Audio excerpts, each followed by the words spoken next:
If you answer yes to even one of these 6 questions, your Social Security check could be getting cut starting right now in 2026. And I'm telling you, most people watching this have absolutely no idea these rules even exist. You don't need all 6 to apply to you. Just one is enough. So stay with me.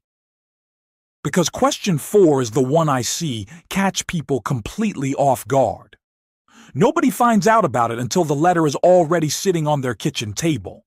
Let me tell you about something that happened to a woman I'll call Maria. She's a retired teacher living on a fixed income in Texas. She woke up one morning to a letter from the Social Security Administration telling her she owed them back over $14,000. No warning, no phone call, just a bill. And when she tried to find out why, what she had done wrong, nobody at the SSA could give her a straight answer. They just wanted the money back. That story is not unique. There are thousands of people just like Maria across the country dealing with the exact same thing right now. And question 2 is exactly what happened to her. My name is Eduardo. I'm not a lawyer, and I'm not a CPA. But I work with seniors every single day, and I pay very close attention to how this system works so you don't have to learn it the hard way. Let's get into the 6 questions. First question. Are you collecting Social Security early and still working? If you haven't reached your full retirement age yet, which is 67 for most people watching this, the SSA has what's called an earnings test, and it works like this. If you earn more than $24,480 this year, the SSA withholds $1 in benefits for every $2 you earn above that limit. So if you're making $40,000 a year at a part-time job, you're $15,420 over the limit. That's $7,760 in withheld benefits for the year. Now here's the part that gives people some relief. That money isn't gone forever. Once you hit full retirement age, the SSA recalculates your benefit and credits you back for the months that were withheld. So you do get it back eventually, just not when you were counting on it. The fix? Before you start collecting, call the SSA at 1-800-772-1213 and give them your estimated earnings for the year. That way, they can spread the withholding out gradually instead of hitting you with a surprise bill later. Second question. Have you ever received an overpayment notice from the SSA? Even one you thought was already handled. This one has changed twice in the last 2 years, so pay close attention to what the current rule actually is. Right now, if the SSA says you were overpaid and you don't respond, they will automatically withhold 50% of your monthly retirement benefit, or 10% if you're on SSI, starting about 90 days after that notice arrives. Here's what makes this so frustrating. The SSA's own Inspector General found that 73,000 overpayments in a single year were caused by the agency's own errors, not by anything the person did wrong.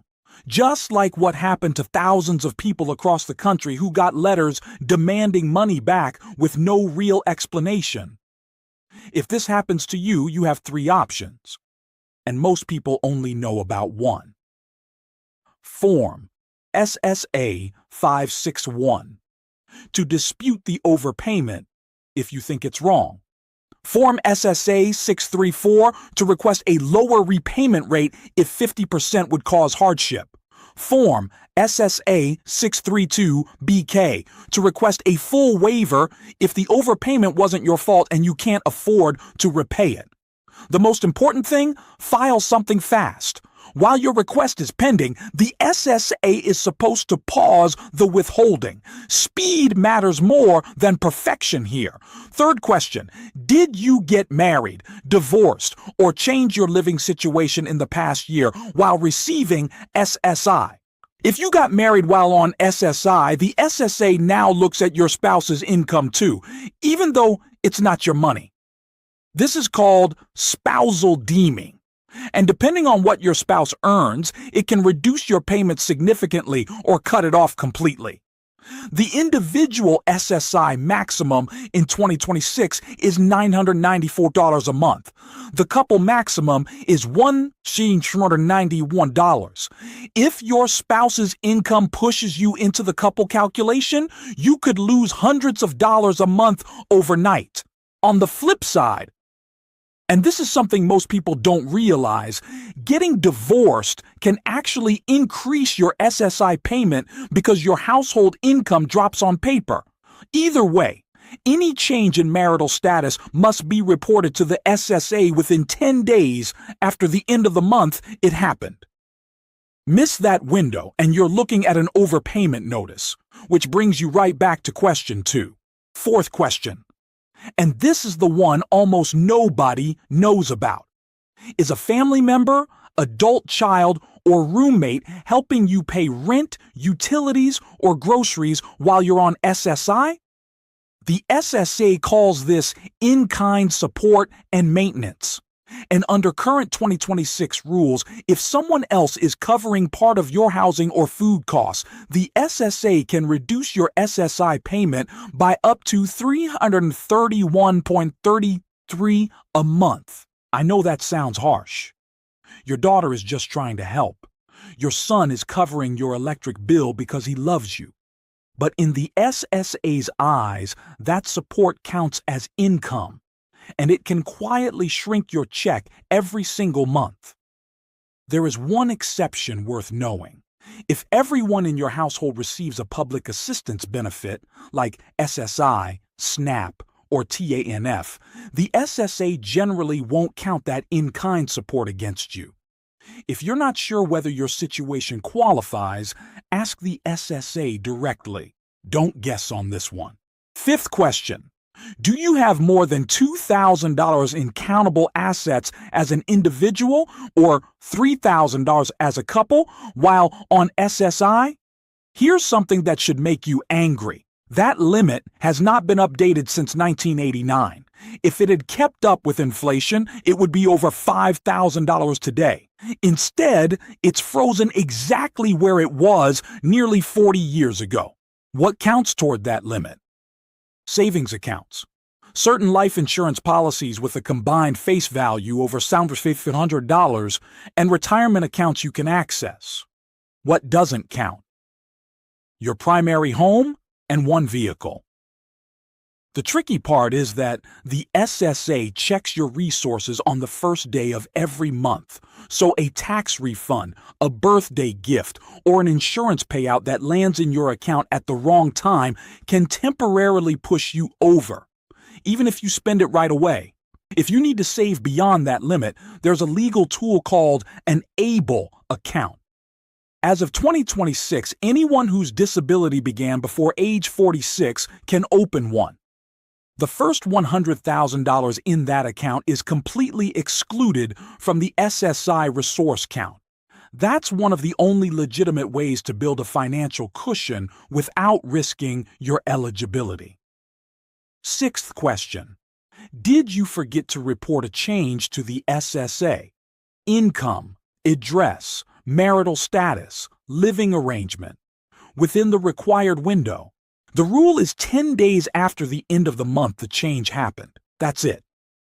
Miss that window, and the SSA can generate an overpayment notice, which, as we've covered, means 50% of your check could be withheld automatically. The good news is that reporting is easy. You can do it online through your My Social Security account by calling 1-800-772-1213 or by visiting your local SSA field office. Getting ahead of a change is always easier than untangling an overpayment after the fact. So let's recap. 6 questions. 1. Yes is all it takes. Working before full retirement age can trigger the earnings test. An old overpayment notice, even one caused by the SSA's own mistake, can mean 50% of your check is being withheld right now.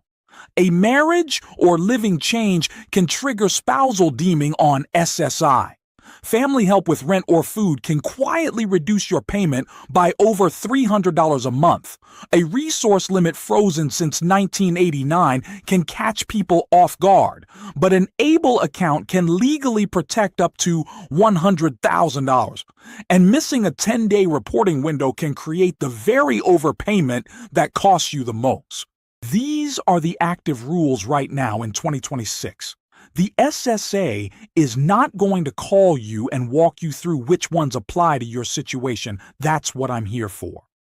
If this helped you, share it with someone you know who's on Social Security or SSI, because the odds are good that at least one of these 6 questions applies to them, and they have no idea. I'll see you in the next one.